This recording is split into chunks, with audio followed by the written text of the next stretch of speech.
Le entregamos todo lo que necesita saber para comenzar el día. Esto es Bloomberg Daybreak para los que escuchan en América Latina y el resto del mundo.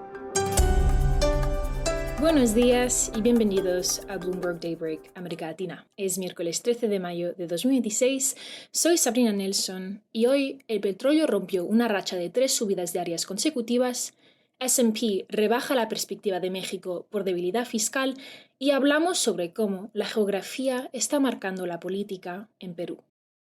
En mercados, el precio del petróleo rompió una racha de 3 subidas diarias consecutivas, a pesar de que el estrecho de Hormuz sigue prácticamente cerrado. La Agencia Internacional de Energía señaló que las reservas están disminuyendo a un ritmo récord de unos 4 millones de barriles al día. Al mismo tiempo, los futuros de los índices de Wall Street subían, liderados por las acciones tecnológicas. Apoyando el repunte del sector tecnológico, el director ejecutivo de Nvidia, Jensen Huang, se unió al viaje de Donald Trump a China. Además, Scott Bessent concluyó conversaciones comerciales con funcionarios chinos en Seúl para preparar la cumbre con Xi Jinping. En Reino Unido, se espera que Keir Starmer enfrente a uno de sus principales rivales en una reunión a puerta cerrada antes del discurso del rey previsto para hoy. Una agenda legislativa cargada ahora enfrenta incertidumbre. En noticias corporativas, según una persona familiarizada con el tema, JP Morgan se prepara para renovar el liderazgo de su banca de inversión como parte de una reorganización más amplia. El Financial Times reportó que Dorothy Blessing, Kevin Foley y Jared Kay asumirían como codirectores globales de banca de inversión. Personas cercanas indicaron que Anthropic está en conversaciones iniciales para recaudar al menos $30.000 millones con una valoración superior a los $900.000 millones. También fuentes señalaron que Blackstone se retiró de una posible alianza por $4.000 millones con New World. Vamos a América Latina. En México, la perspectiva crediticia fue rebajada de estable a negativa por S&P. La debilidad fiscal, el aumento de la deuda y un crecimiento económico limitado acercan al país a perder su codiciada calificación de grado de inversión. En Colombia, Gustavo Petro afirmó haber ordenado un bombardeo contra un campamento guerrillero del ELN en la región del Catatumbo, cerca de la frontera con Venezuela, tras alcanzar un acuerdo con el país vecino.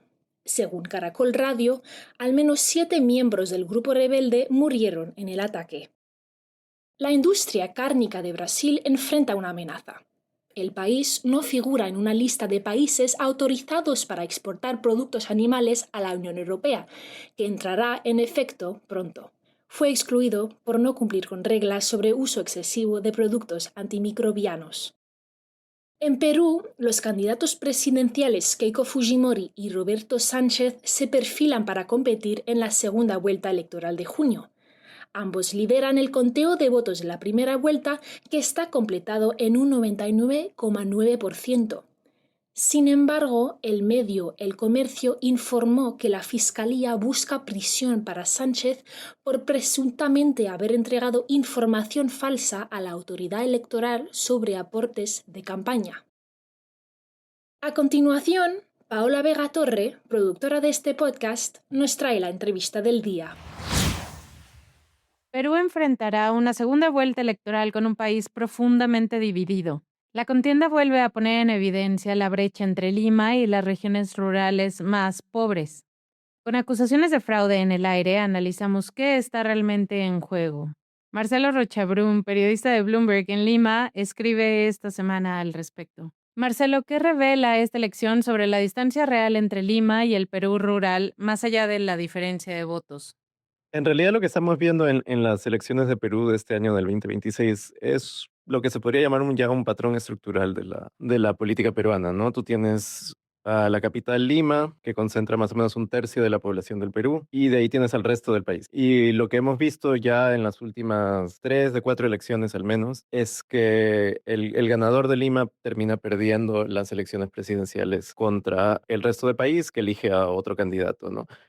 Lo que hemos visto ya mucho más extremo en esta elección en particular son los extremos, ¿no? Entre el distrito más rico del país, que es San Isidro, la capital financiera de Lima, y lo comparábamos con Uchurajay, que es una provincia en Ayacucho, un distrito, perdón, en Ayacucho, que es considerado el distrito más pobre según las estadísticas oficiales. Y ahí había una inversa entre los dos candidatos, ¿no? Por un lado tenías a Rafael López Aliaga, un conservador, dueño de hoteles, que ganaba de lejos en San Isidro con más del 50%, y tenías la inversa en Uchurajay, donde ganaba una persona de izquierda, Roberto Sánchez, con más del 50%. Y cada uno conseguía 0. Algo por ciento en los distritos donde no había ganado, ¿no? Entonces había muchos extremos ahí. Entonces, ¿qué tan creíbles son las denuncias de fraude en este contexto tan ajustado y qué impacto podría tener todo esto en la legitimidad del proceso? Esto también en realidad se está volviendo ya un patrón en las elecciones peruanas. En el 2021, cuando Keiko Fujimori llegó a la segunda vuelta por tercera vez y perdió por un margen de solo 40.000 votos, su partido Fuerza Popular y ella personalmente lanzaron acusaciones de fraude, especialmente en lugares rurales donde Fujimori, que representaba en ese contexto la candidata por Lima, la candidata ganadora en Lima, una vez más había perdido las elecciones porque el resto del país había votado preferentemente por el otro candidato. Lanzó acusaciones de fraude diciendo que en los sitios rurales donde había perdido por mayor margen, algunas de las actas eran sospechosas.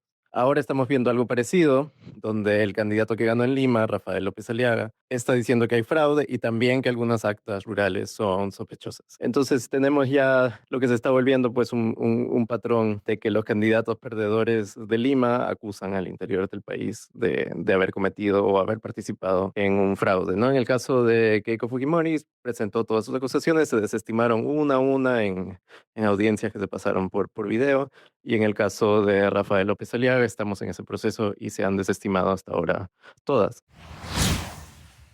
Y para terminar, el financiero prófugo Joe Lowe busca un indulto de Donald Trump.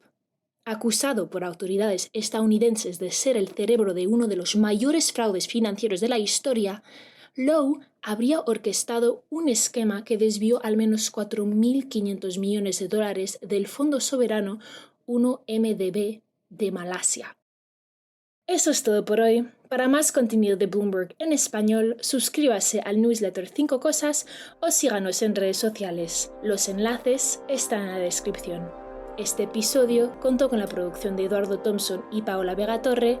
Soy Sabrina Nelson. Gracias por escucharnos.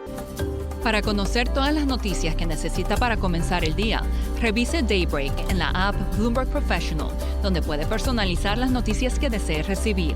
También puede suscribirse a la versión solo audio en Spotify, Apple Podcasts o la plataforma de su preferencia.